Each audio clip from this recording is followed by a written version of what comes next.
Hey, welcome to the RoxBox, the show whose upload schedule is about as consistent as my love life. I'm your host, Rox, and with me today is Homecoming. Yep, that's me. That It, is sh- me. it sure is. Doodle Uh, Bob is a force of nature. he is. He didn't ask to be born, though. It But, has to be made. so, on tonight's episode of the RoxBox, we're going to talk about the Knuckle Show. It's new. It's a show, and just general warning here: we're probably gonna get into spoilers. So if you don't want to be spoiled, you might want to just not watch this episode. But if you don't care, then by all means, stick around. Here are our opinions, or don't. Yeah, I can't tell you how to live your life, but um, yeah, this is a 6 episode series, only available on Paramount Plus until it wasn't because they already put the first episode out on YouTube and they already announced a DVD release of it. they sure did. And if you're okay, so if you're going into this thinking that you're gonna get a show about Knuckles doing cool shit, that is only partially true because Knuckles isn't actually the main character in a show called Knuckles. No, And I don't know what you're talking about. I don't know what you're talking. in a show that's literally titled Knuckles, the titular character is technically not the main character, and you will see what we mean as we go through this. So, starting with you, Homecoming, because I still have to get my thoughts together. You want to give your general thoughts before we get into actual spoiler territory? Yeah. So this is a non-spoiler, but the best way to address this is if you watch those previews do not reflect the show in the slightest. They That really don't. those previews don't really reflect what this show really is. And all I will say is that if you hated the wedding scene with Maddie's sister in the second Sonic movie, this one might not be for you. if you if you sit there and go, man, I hate every human character who isn't Eggman or Stone, which don't. First of all, Tika Sumter, Maddie, and Tom, I like some of the human characters. Like I don't hate them. I'm not. Yeah, I This is made for families. This is a new universe that they need stuff to get the parents in, and you know, maybe kids could be like, oh, Tom and Sonic, that's like me and my dad, like stuff like that, like fun stuff for the whole family. That being yes. said, It's not like how in Sonic X, another show that had a heavy focus on the human characters.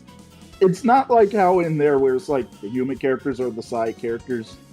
It's predominantly about Sonic and his friends trying to figure out how to live in and eventually leave this new world that they're currently stuck in. In this case, it's like, no, the human characters are literally just as important as Sonic in the game. yep, yep. But yeah, and they're really establishing that these human characters, or at least Tom and Maddie, are here to stay, as well as in the second movie establishing like Gun and stuff like that. And Yeah. we even have beloved character Gun Commander. That being said, how I feel about Knuckles is that I liked it when I watched it, and then my opinion kept changing over time to the point where, honestly, there there's some good in here, and there's some not good. This is very middle of the road. Like it's not leaning one way towards the other. And Rox, you know just as much me being a fellow Sonic fan how bad that means when something in the Sonic franchise is in the middle. Oh yeah, it's a 6 out of 10. That means it is boo boo. It's straight boo boo, bro. Anyway, What? Yeah. but yeah, no, I agree. It's just my personal thoughts. More or less the same, except I kind of maintained a more positive outlook on it, just because I kind of, I don't know. I kind of accept it from the first episode that, okay, Knuckles isn't going to be the main protagonist here. It's a little weird, but whatever. I don't hate the human characters. They just exist to me. They're just there. Let's see if they could make it work with, the focus mostly being on one of the side characters, the Knuckles. And honestly, they pull it off to a degree, because there are certain points where the lack of Knuckles definitely hits. By the way, just a heads up, we're probably getting ready to go into spoiler territory. I know we just started, but yeah, no, this is probably where we're heading into spoilers. But yeah, no, it feels like there are certain points where Knuckles should have been the focus where he just isn't. I would say one of the biggest problems with this show is its pacing. Yeah. Sometimes the quiet moments work. Now, I have one of my new favorite human characters, and that's Wade's mom. Wade's mom's relationship with Knuckles is super wholesome. Yeah. Like it's really sweet, but since we're going into spoilers, we don't just have Wade. It's not just Wade. We have Wade, Wade's mom, Wade's sister, Wade's dad. Wade's sister can burn in a fire. The gun agents, the buyer, who's our main villain, unnamed bounty hunters, Wade's best friend, who is also a bounty hunter. By the way, if you're wondering what the buyer's actual name is, according to official promo material, his actual name is the buyer. It's just the buyer. They didn't even bother giving him an actual name. He's just the buyer. And the show's trailers hyped him up to be the actual villain. That he was going to be this big bad. It looked like you know what it looked like to me from the trailers? It looked like it was going to be the first Sonic movie, but with Wade and Knuckles. Like a road trip adventure with the villain hot on their tails. You know what I mean? Which, to be fair, that kind of sort of is what it is. Just a truncated version of the first movie. Instead of it being Sonic and Tom, it's Wade and Knuckles. So if you're going into this expecting, it's going to be, a wholly original adventure, it is, but it also very much is just retreading ground from the first movie. It very much is. It really does. But and there's even more. You also get Susie and her parents. One of the problems with this movie, or I almost said movie, with this show. To be fair, it does have the same energy as the movies. I don't know if it was made on the same budget, but it definitely has the same energy and production value. The animation on Knuckles looks really good. There's some good action scenes. There's some good comedy. There is some good in here. There is some good moments. But I would be lying if I said, this is great. Because I would say even I like the first Sonic movie more than this, because it never lost focus. It never lost the fact that it was a Sonic the Hedgehog movie. Yeah. It was the focus was always on Sonic.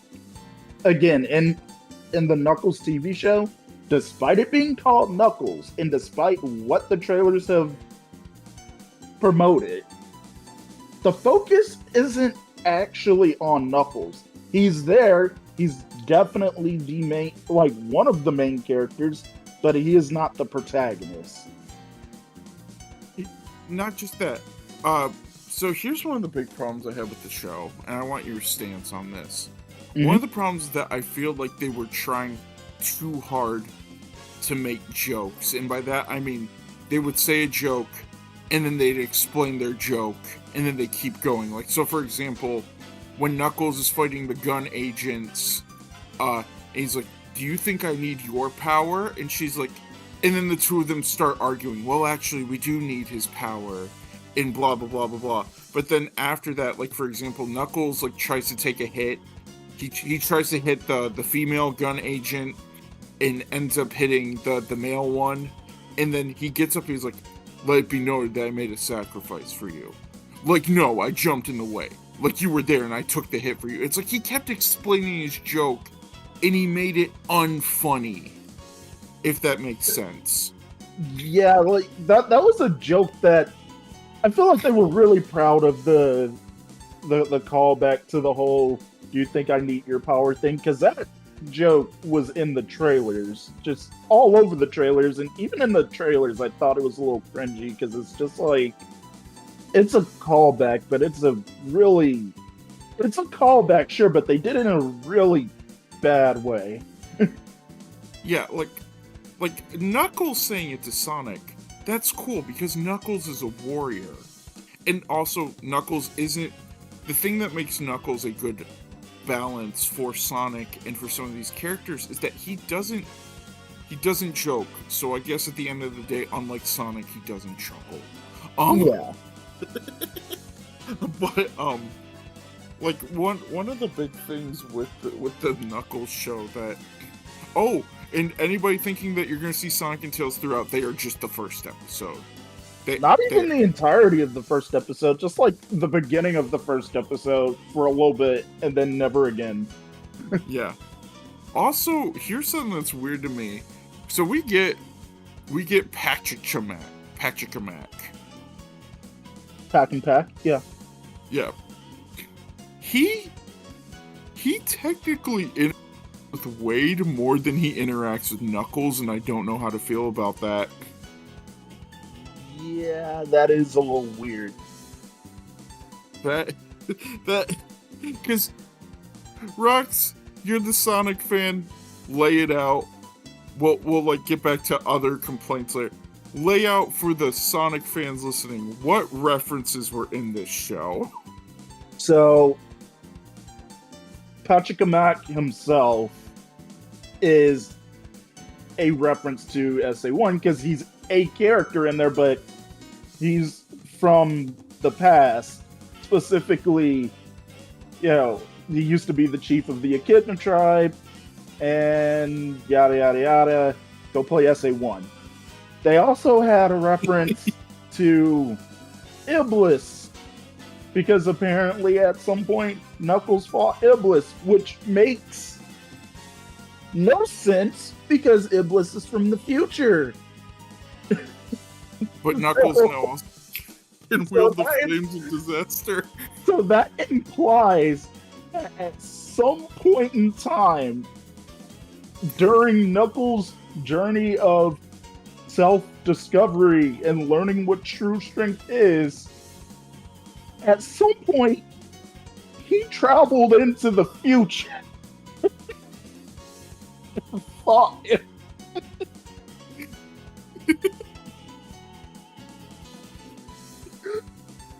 Oh my god, what is this show, man? What was your brain like during the rock opera segment? So, at first I checked out because I'm not a fan of musicals. And that was definitely a musical segment because, yeah, that's literally what a rock opera is. It's just a rock musical. So, I checked out. The moment he mentioned Flames of Disaster, I was like, wait, what? Sonic 06, huh?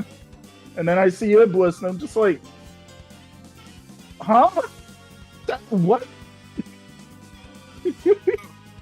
So the Rock musical had also Emerald Hill Zone and the Half Pipe, and one of the other references that we got was one of my favorite references in this was already just in the trailer, which is the spinning sign.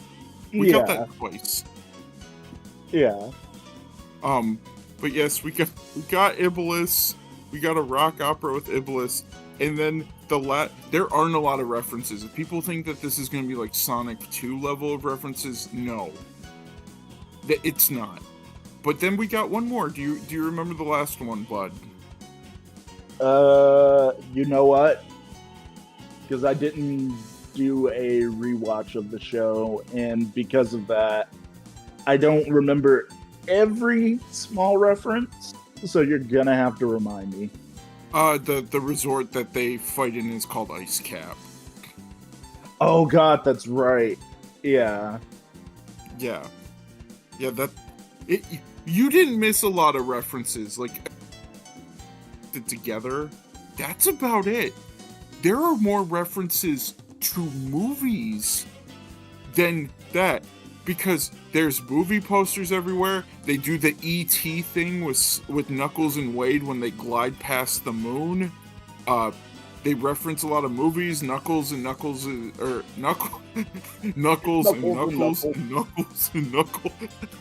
Featuring Dante from the Devil May Cry series. with the new Funky Kong mode included. But Knuckles and Wade's mom watch Pretty Woman. I'm talking about the God. I was watching LS Mark's video on it, and there's a certain part where Knuckles is in the hotel room and he's watching a movie, and I don't remember the name of the movie, but apparently he's watching a scene of a woman talking about how massive a guy's junk is, and it's just funny thinking about Knuckles watching that in awe. I mean, so Knuckles, when he's on screen, Idris Elba still kills it. My favorite joke with Knuckles is him being mistaken for a mascot because there's a mascot convention in Reno. Yeah. Like the red guy, oh, what mascot are you, buddy? This is a strange place indeed. Like, God, there is one throwaway joke that happens in the movie that actually kind of made me chuckle a little, and that's when, like during the whole ESPN segment thing, and at a certain point, it's like, "Welcome to Reno." Some people would say that Reno is just Vegas for loser. My favorite joke that was kind of throwaway was the Girl Scout verbally roasting Wade in the first episode. Like, yeah. Like the Girl Scout verbally roasting Wade, that was gold. But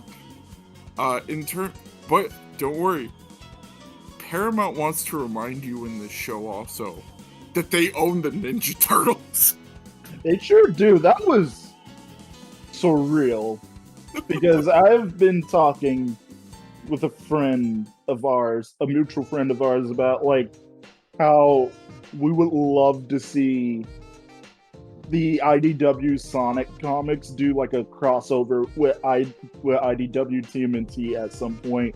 So to see Knuckles in a bedroom with TMNT merch, and it's like, dude, this is surreal. It's also surreal seeing a Nintendo Switch in a Sega-made movie. She's playing Sonic Mania, I promise. No, wait, no. She's playing Sonic Colors Ultimate. She's playing the Switch. God, that would make it even funnier if she was playing Super Mario Odyssey. Oh no. Wait, it's newer, so probably Wonder. Probably. Oh no, wait. No, the show probably finished rapping before. Yeah, she's playing Mario Odyssey. Well, that's our new theory. But on top of that, there are a lot of songs in this movie that were in a hit recent movie known as Teenage Mutant Ninja Turtles Mutant Mayhem, because they also used Can I Kick It Again? Yeah. Which, Oh, no offense, Turtles did it better. I know it's funny that Knuckles destroys the radio every time they're in a What car the- by accident. He's like, what the- haha, I kicked it. they said, can I kick it? So he kicked it. Yeah, but nothing's beating that montage in Mutant Mayhem where they're fighting all of the different crime bosses. God, that montage is so good. Oh, the way it is. syncs up with the music! Right? You know what? I love that movie. You should come back on. You should come back on for another RoxBox episode where we just talk about Mutant Mayhem. I don't care if I don't care if that's not going to get any views, because it's just like, you know, it's a movie that came out last year. I just want to talk about Mutant Mayhem, man. Dude, we'll talk about that. And dude, I'll come back again. We'll talk about the new show. Because yes. Dude, I will come back for turtle content any day. You and I are two of the biggest turtle heads, like, in terms of, like, our friends. You and I are two of the people in our range of friends who care the most about the turtles. Well, except for maybe, like, one other person. Yeah, exactly. But you know what I mean. Like, that person cares as much as we do. Yeah. Like, we have friends who enjoy the turtles, but you and I are like, man, we love those stupid green reptiles so much. I can't believe that for years, for literal decades, my favorite turtle has been Donnie, but as of recent, it's slowly becoming Raph. Mine's a three-way tie between any turtle that isn't Leo, because fair enough. Who cares about Nardo? Who cares about? To be fair, Leo has gotten better in the newer series. Nah. He's gotten better. Yeah, and they made Donnie a JoJo fan, and they made Johnny, or not Johnny, they made. Yes, don't call me Johnny the Ninja Turtle. Didn't you know that? No, what I was gonna say is that, so, to get back to the Knuckles show, if the royal you, if you were annoyed by that scene where the monkey in the Mario movie plays Take On Me, then you will hate the Knuckles show. I saw the amount of licensed music in the Mario movie and said, hold my beer. Yeah. Oh, all the small things by Blink-182. Can I kick it? It feels good. The main theme is not from any of the games. It's not even a reference to the games. It is The Warriors by, actually, I don't know the name of the band that plays it. I just know that the song is also the main theme of Glow. If you've ever watched that show on Netflix, if you haven't, go watch it. It's good. I will say that the opening is good. It's a good song to pick for Knuckles, but also just the animation on it is really good. Oh, yeah. Like, it's just Wade mixtapes, but okay. Of all the human characters in the Knuckles show, who was your favorite and who was your least favorite? So my favorite was definitely... I don't even know why I have to think about this. My favorite was Wade's mom. My least favorite was his sister. You mean the scene where Like, Wade's terrible dad has the gun agents holding them hostage, and they're like, we're gonna shoot your sister, and Wade's like, okay, you can do that. yeah, that is my favorite joke in the entire series. Just if you don't do it, we'll kill her. I'm okay with that. They do it. They point at his mom. No, not my mom. That's the thing. He's like, no, not my mom. It's like, he was about to let his sister get glocked by the gun agents. But how about your thought on the villains? How did you feel about the bounty hunters and Wade's best friend and the gun agents and the buyer? So, in order of what you said, Yeah. the bounty hunters were sort of just a nothing. They were just kind of nothing burgers to me, Yeah. except for the one with that had the OVA hat that Knuckles would eventually get. Like he he was all right at first, but then he kind of started getting a little annoying. And then in terms of the gun agents,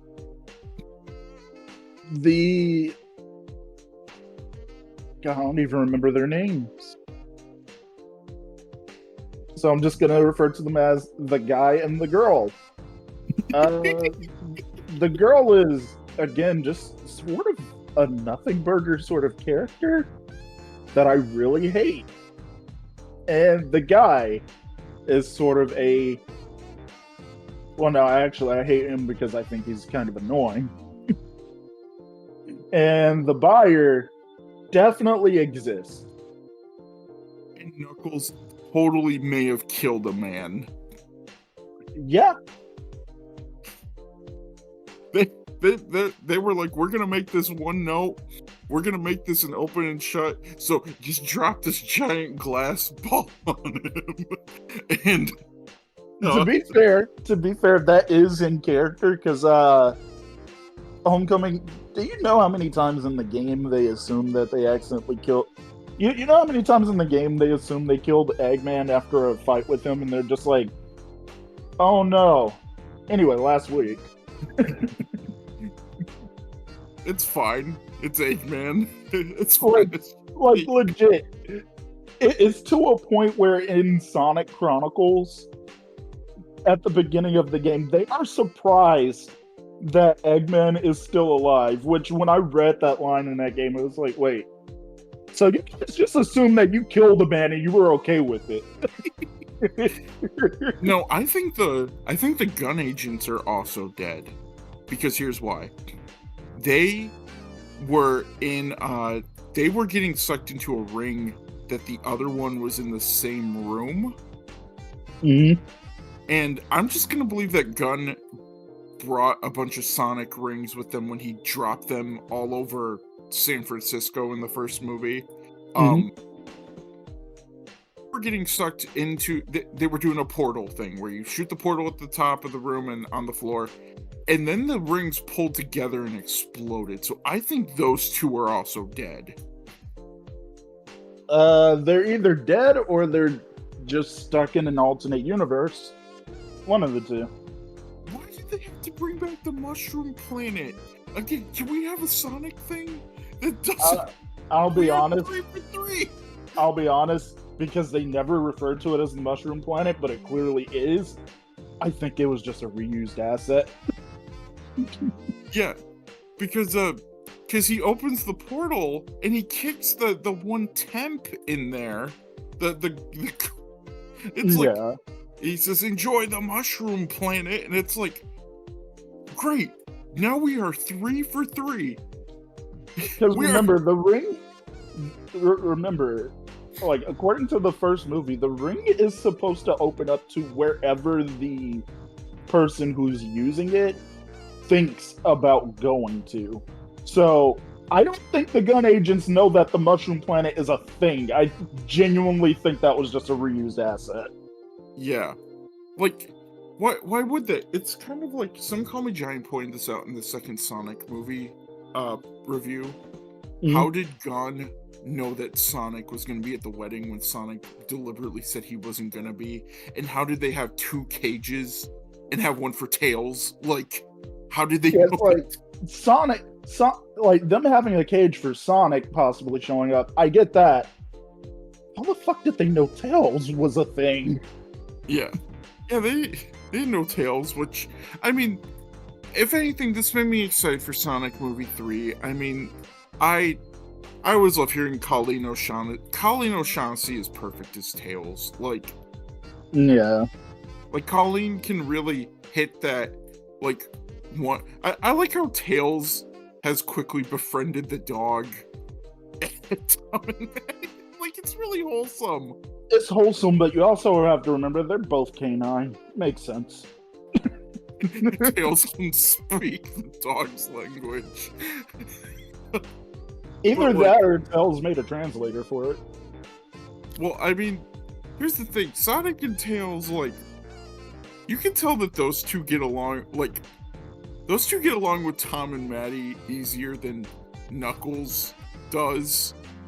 Like, Well, I Sonic. Well, in Sonic's case, he did spend a majority of his life on Earth, despite being from another planet, because of the whole, owl murder thing. So he had way more time to adjust to Earth culture than the other two. Tails, we don't know exactly what planet Tails came from, but it is implied that wherever Tails is from probably has a similar culture to Earth. And on top of that, I mean, he's a genius. He could just kind of figure it out on his own. Knuckles is literally from a warrior tribe, so all he knows is war, combat, training, and not much else. and how to make a throne out of a car. Yeah. Like that first episode was really funny. Like him trapping the mailman. Okay, first of all, him taking out the contractors and him digging. He did the spin. He did the spin. Yeah. Yeah. But anytime Knuckles does action in this show, it's great. But like, I wish that. So, you mentioning that this is like the first Sonic movie, I agree, but it lacks focus because we have all these bounty hunters, we have the gun agents, we have the buyer. The reason why Sonic 1 focus works so well is that it was just Eggman and Stone as the villains. More Eggman than Stone, but yeah. Like Stone was there to bounce off of him, like the coffee scene, like like I think about Eggman, and Eggman in the first movie makes me laugh a lot. I always loved the scene, and I knew it was in the trailer, but I still laughed at it in the movie. But when Sonic beats the Eggman robots on the highway, and Jim Carrey just goes, "Give me a big fat break,"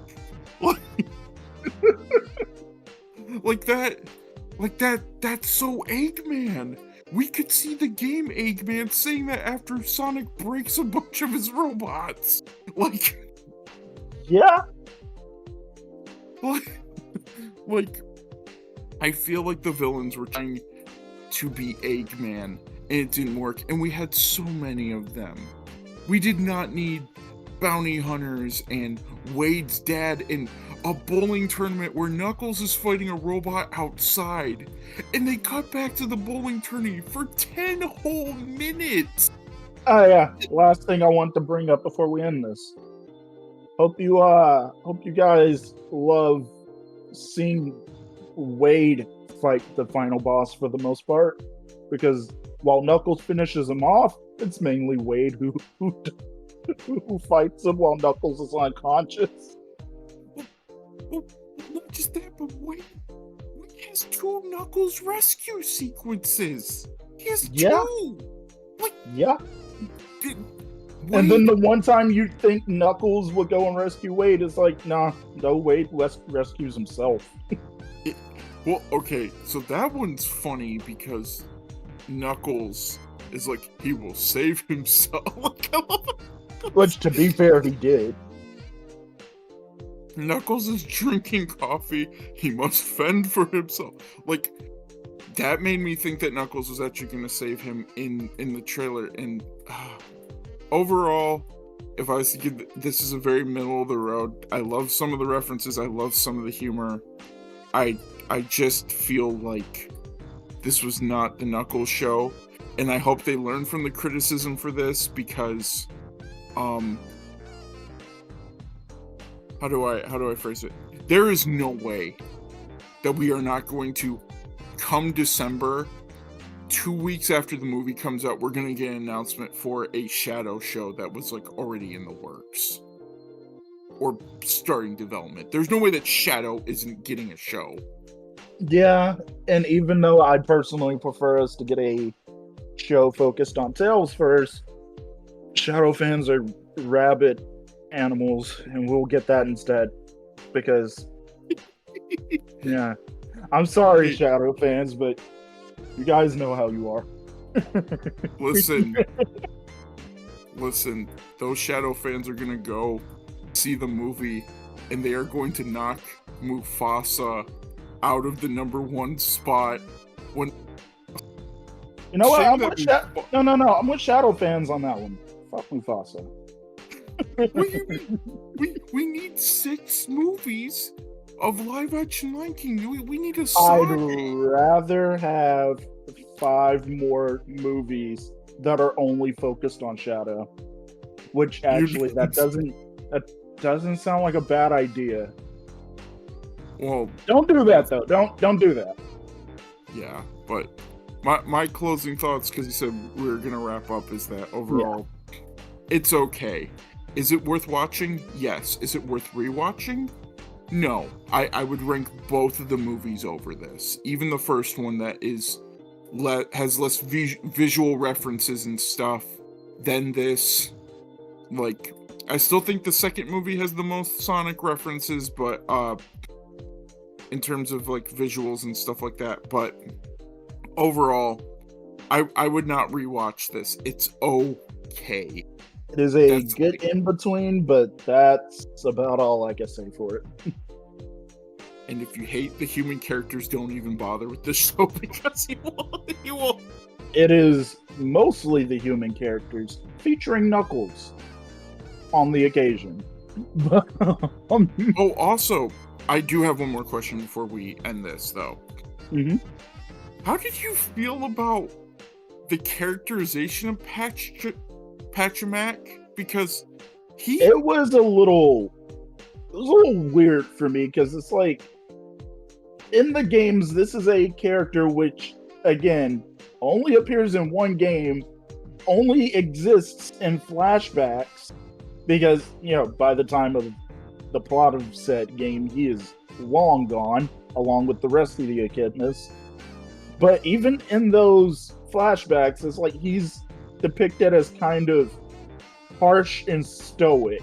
So for him to be a bit more chill and lighthearted here is kind of a weird change, but at the same time, I kind of sort of get what they were going for.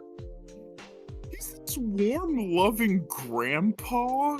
Yeah, and it's like, that's not even remotely close to what he is in the games, but I kind of see what you were going for.